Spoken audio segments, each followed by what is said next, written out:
Niki kula pun janji nggih. Kula niku kan ge Selasa bulan yang lalu niku khatam hikam. Terus kula mulang hikam teng mriki Selasa pagi niku pun sekitar 2 tahun. Pokoke walhasil diparingi Allah niku khatam. Terus kula kepengin napa ngatami donga nu saniki mergi cara ulama tambah kathah tambah napa sae. Dadi ora usah sampean di perasaan ora melok ngaji ku melok khataman. Sing ngaji ya paham ora ya ora roh. Sing ora ngaji pokoke ora roh padha ora roe sing penting ditampa napa pangeran ngoten mawon. Dados kula gadah azam pokoke donga ngoten mawon nek donga ya ora usah tenanan ya apik ora ya apik. Mergo pangeran mesti napa pirsa. Jadi tenanan itu ikhlasi, nak tunggu rasa tenanan, sing tenanan apa? Mergi cara hikam itu termasuk ngeten. Hikam itu yang ngarang hikam itu jenis Ibnu Athaillah As-Sakandari. Ini muridnya Abdul Abbas Al-Mursi. Abdul Abbas Al-Mursi ini muridnya Abdul Hasan apa? Asyadzili. Kulo niku sinau hikam mulai riyen nih, pun bertahun-tahun sampai sekarang. Tiap badhe tilem sering mau hikam. Jadi hikam termasuk madzhab ngeten. Tapi aja nut kados tiyang sing ora tau mlebu masjid wae aja nut iku wali. Nah kowe gawe-gawe. Nah kowe nglakoni ngono ben dadi wali wae ora mutu niku mboten alami. Hikam itu kalau berdoa itu sekali. Kula nu nate umroh 2009, terus haji 2013. Terus kemarin kula umroh malih tahun kemarin, baru ruwah kemarin. Niku kadang-kadang berkali-kali kalau itikaf teng multazam, tapi ora tau sida donga sampai sakniki.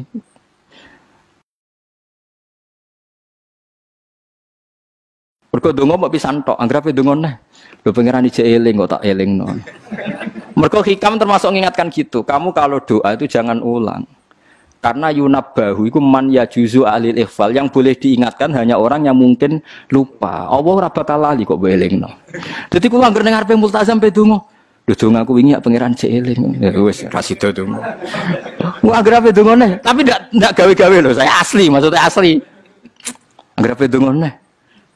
Kan cek eling kok. Ya wis. Sampai kula nu teng raudhah niku akhirnya mau maca selawat, maca Quran. Anggere donga seeling to Gusti ngono terus. Dadi yo pancen unik, wong wali ku unik. Aja gawe-gawe lho, tapi aja nut kula cuma pancen hikam ada ngoten. Wa inna mayunabba wa amne den elingno sapa man wong ya juzu kang oleh ali ngatasi man apa alif falali. Sing oleh mbok elingno zat sing kemungkinan lha wong ora tau lali kok amen mbok elingno. Wingi mbok omongi, saiki mbok omongi. Lho cara kowe diutang ditagih terus ije eling. Dadi hikam madhabe unik. Ya tapi udahnya wali ya tetap napa? Wali itu keliru tetap wali. Nah, ben arah wali ku bener wae tetep ra wali wis ra bakat. Tapi aja gawe-gawe lho, syaratnya napa? Syaratnya aja napa? Gawe-gawe. Iki kula iki sering diprotes ben. Gus ora tau ora jenengan donga. Jare sapa ora donga? Wingi sedonga. Kok ora donga nah? Jeleng. Kadang kula yang ngerasa dosa tapi piye kadang teng ati ngoten ya akhire ya ora roh. Pokoke aku anggere pengen donga ya donga, ben ora ya ora. Pas donga ya anut wali, pas ora ya anut wali. Kadang bener. Dadi pas donga ya bener, pas ora ya bener. Tapi itu memang sebagian mazhab beliau. Jadi ini nanti saya bacakan hikam dua kata mutiara terus donga, supaya donga sampean donga, supaya donga. Piye-piye kita gak ada sanad. Madhab yang diakui termasuk Thariqah Mu'tabarah selain Naqsyabandiyah, Qadiriyah, apa Sadiliyah. Lah Sadiliyah itu nggih hikam niku meneh mergo hikam sing aran Abdul Abbas Al-Mursi muridnya Abil Hasan apa Asyadzili. Sehingga orang tahu madhab Sadiliyah ya lewat kitab napa hikam. Makanya kitab-kitab apa saja generasi setelah beliau itu enggak bisa lepas dari kitab napa hikam. Sampai darani hikam atau iya. Madhabe napa atau iya. Mergo atau iya iku maknane sing arangu napa Ibnu Athaillah disebut hikam atau iya. Itu beliau sebetulnya ya ada orang alim yang butuh mikir jelimet ke boten. Ya wong waras nonton mau. Misalnya orang waras begini, pancen wong waras itu beda mek waras pancen. Misalnya gini. Saya ngambil uangnya Mustafa tanpa pamit boleh ndak? Ndak boleh kan. Terus beliau membuat makalah gini, kalau aja hafal. Mana aka antat da'iyya mimma lil makhlukin. Allah itu mencegah kamu, melarang kamu mengklaim barang yang tidak milik kamu. Padahal sama-sama miliknya makhluk. Misalnya Mustafa punya mobil, aku milik saya boleh enggak? Boleh enggak sama siapa saya? Enggak boleh kan? Mustafa punya rumah, aku milik saya boleh enggak? Enggak boleh. Kalau mengaku miliknya orang sama-sama makhluk saja enggak boleh, apalagi kamu ngaku-ngaku hal yang milik Allah. Misalnya sifat menentukan nasib itu milik siapa? Allah. Menentukan su'ul khotimah atau husnul khotimah itu milik siapa?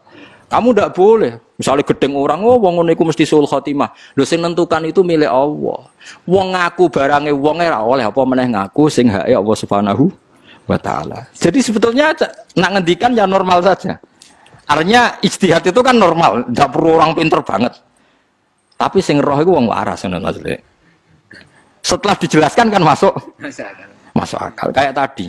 Dungo kok terus, koyok sing mbok omongi wingi lali, urung lali kok sebelum elingno meneh. Kan masuk akal.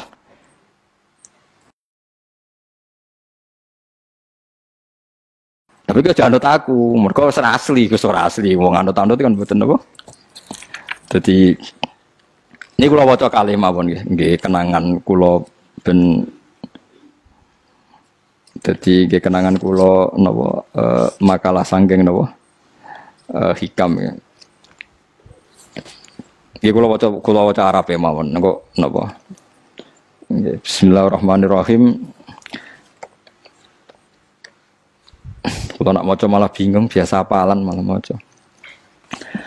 Jadi piyambake ngendikan mana aka antatta iya male salaka mimalil makhlukin afayubihu laka antatta iya wasfahu wa rabbul alamin. Di Allah ngelarang jenengan mengaku barang yang miliknya orang lain, apalagi ngaku-ngaku hak sing miliknya Allah Subhanahu wa taala. Sehingga kita tidak boleh misalnya maksud noti yang wong iku mesti celoko, nyelakano orang itu hak sinten? Hak ya Allah. Oke ora usah GR sok ben mesti bener, iso wae saiki bener sok ben salah.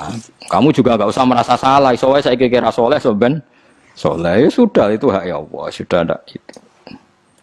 Terus ngendikane beliau ini Ilahi kulama akhrosoni lu'mi antokoni karomuka.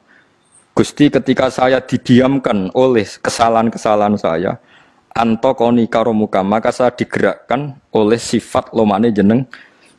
Itu perasaannya hikam. Misalnya sampean ngerasa dosamu akeh terus rawani donga, ngerasa salahmu akeh terus ngerasa ora ahli swarga. Niku jare hikam, Gusti kula nak eling salah kula kok ora pantes mlebu swarga. Tapi nak eling lomane jenengan nggih pantes mawon. Lha iku dindot wong ngono niku wis dindot.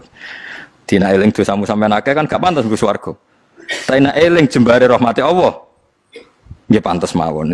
Ilahi kullama akhrasani lumi antokoni karomuka. Wa kullama ayasatni ausofi atma'atni minnatuka. Ketika saya putus asa karena sifat-sifat saya yang buruk, maka saya akan digerakkan lagi punya harapan karena saking melimpahnya nikmate jenengan to peparinge jenengan. Terus beliau di sarah-sarah dicontohkan. Saat Umar masih kafir itu pernah gak minta jadi muslim kan enggak, tapi ketika Allah menghendaki dia jadi muslim maka jadilah Umar seorang yang muslim.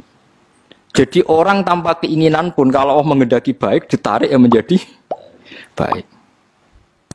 Artinya kamu jangan percaya aku apa ya dadi wong apik piye, wong aku ngene. Wong sing ora tau niat apik wae iso diapikno pangeran kados sinten Sayyidina Umar. Sunan Kalijaga ketika nggarong ning gone Sunan Bonang niate ya untuk emas. Niate wae elek, tapi ketika Allah ngersakno dadi apik ada takdir yang memandu dia jadi apik, bahkan dadi wali.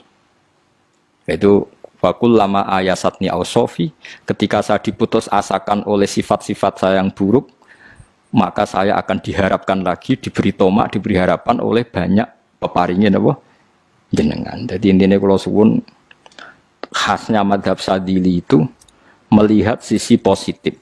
Jadi misalnya jenengan sholat misalnya, ini rumah tenan, misalnya jenengan sholat, potensi gak diterima itu tinggi. Mungkin kita ada ikhlas, mungkin kita tidak tumak ninah, mungkin kita banyak melakukan kesalahan, mungkin eling macam-macam.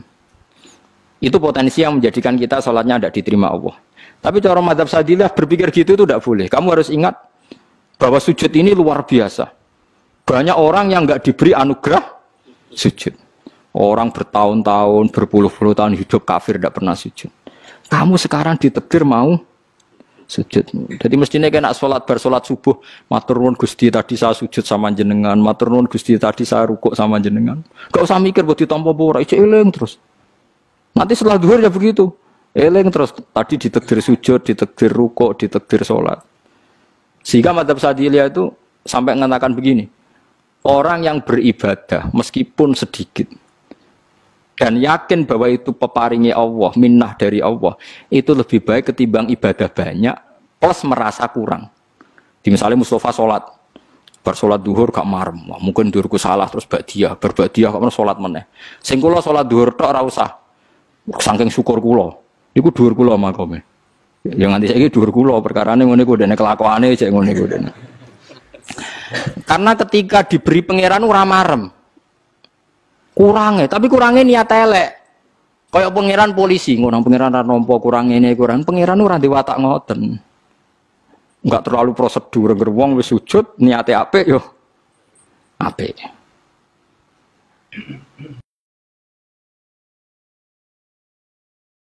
Ya mulane kula nate debat mbek jenengan kula kan bolak-balik cerita. Sampai nak sujud itu untuk menjadi sah itu kan bathuk, tangan loro, dengkul loro, delamaan loro, sehingga harus sujud pada 7 anggota. Jadi menurut madzhab yang asoh, kalau sujud itu harus 7 anggota. Tapi ada ulama yang mengatakan cukup bathuk tok ambek sikil. Angger wis ngene jenenge sujud. Alasannya ulama iki masuk akal. Saiki nak diwalik. Ana Zaid yang muslim. Bathuke ditemplekno bumi niat sujud ning berhala. Hukumnya kafir ta ora? Enggak jawab ya, kafir kan? Iku syaratnya anggota pitu apa asal bathuke nemplek? Mulane jari ulama sing kaul sani. Lah iya nggo murtad ora usah syarat kok nggo bener. Syarat. Lah iya sing digo murtad ora usah syarat kok sing sujud nggo pangeran. Syarat. Nggo syarat. Nah ngono ora usah syarat anggere ngono ya jenenge sujud. Buktine wis sanggo dadekno murtad. Yo. Dadi ulama yo macam-macam. Mane kok jangan aku ilmune sakeh. Artinya sampean ra kudu anut mazhabku. Maksudnya mergo kula lah ya sadar sebagian mazhab saya itu masalah bagi Anda. Tapi saya ikut Anda lebih masalah kan. Ngopo kok ora roh? Maksudnya kan gak jelas. Acuannya hukum ndak jelas. Ya karena tadi kamu sekolah di Australia, di Amerika, wong kok kancanan wong kafir. Tapi barokahnya anak-anak yang sekolah di sana, yang kerja di sana, akhirnya di Amerika ada masjid. Di Australia itu barokahnya mahasiswa, pekerja, orang kedonyan macam. Sekarang orang kedonyan di Taiwan, di Korea bikin komunitas masjid. Ya, akhirnya di bumi Allah di sana ada yang sujud. Ya itu nyata. Meskipun teori Anda juga nyata, sebagian mungkin katut widoan kono katut macam-macam. Sama-samanya ya sudah kita berpendapat ya seperti itu. Wallahu a'lam yes, ya mungkin naik HP, mungkin naik ora. Wallahu a'lam supaya donga supaya HP. Tapi kan kita tidak satu arah karena ngendikan ya seperti gejolokannya Allah dengan Nabi Ibrahim itu kan kelihatan. Malaikat Israel berjabut Nabi Ibrahim. Nabi Ibrahim gak terima, gak iso Israel. Aku kekasih pangeran. Mosok dipateni. Hal ra'aital khalil yumitu khalilah. Ana kekasih mateni kekasih, mesti keliru perintahmu Israel. Semune ngono Nabi Ibrahim, kowe tetep dipateni. Cara Israel wis menarik. Akhirnya balik teng pangeran Gusti, amartani ila abdin la yuridul mauta wa yaqulu hal ra'aital khalil yumitu khalilah. Ya Allah, engkau memerintahkan saya pada hamba yang enggak ingin mati. Dia bilang, masa ada kekasih membunuh kekasihnya. Cara Israel masuk akal, bisa mikir juga Israel. Cara dia masuk akal. Jawab Allah ini. Qullahu jadi katakan pada Ibrahim, hal ra'aital khalil yakrahu ayyal khalilah. Ibrahim kandhani, ana tah kekasih tapi ra siap ketemu sing dikasih. Artinya kalau tidak berani mati berarti ra siap ketemu. Jadi bilang ke Ibrahim, apakah ada kekasih yang enggak siap ketemu kekasihnya? Dia malah Israel marah dengan Ibrahim. Kata Allah, enggak ada kekasih yang benci ketemu kekasihnya. Oh yes, mati saya kira. Nah, itu logika yang terbangun. Makanya dengan perbandingan logika itu akan kelihatan. Pertama koyo-koyo logika Ibrahim itu masuk akal. Tapi ketika Allah ngendikan, ono tah kekasih ra siap ketemu kasihnya. Nah, kitab Mahalli itu kitab yang menjelaskan sekian teori fikih yang tidak mansus ya, saya ulang lagi, yang nggak ada nasnya. Kemudian diulang-ulang oleh cara berpikir tadi. Nah, akhirnya jadi kitab khilafah, ya, kitab ikhtilafat dalam Syafi'i yang paling dianut ulama seluruh dunia. Jika terus Habib Zain Sakmangke, semua ulama itu rujukannya kitab Nawah Mahalli. Ya karena tadi yang nggak ada nas, ya, saya ulang lagi, yang nggak ada apa? Nas itu ada sekian pilihan kaul. Ya sama-sama masuk akal tadi. Meskipun dalam tradisi tertentu kita tidak mungkin mempraktekkan. Ke wanita kok jenazah kok guri. Nak komen taqabbala wa minna minkum taqabbala. Ya Karim pasti dia kok kiai sableng. Jenazah iki kok apa? Guri. Tapi saya sekarang mulai curiga dengan di Arab Saudi karena tetap ada sholat gaib tapi mayatnya sudah enggak di depan, enggak di depannya sudah. Kalau menangi rian tentang buku-buku mayat itu di. Tapi itu mungkin karena teknis ya, karena yang mati terlalu banyak dan sering. Musim haji tok umpiro wae keselen dak kok napa.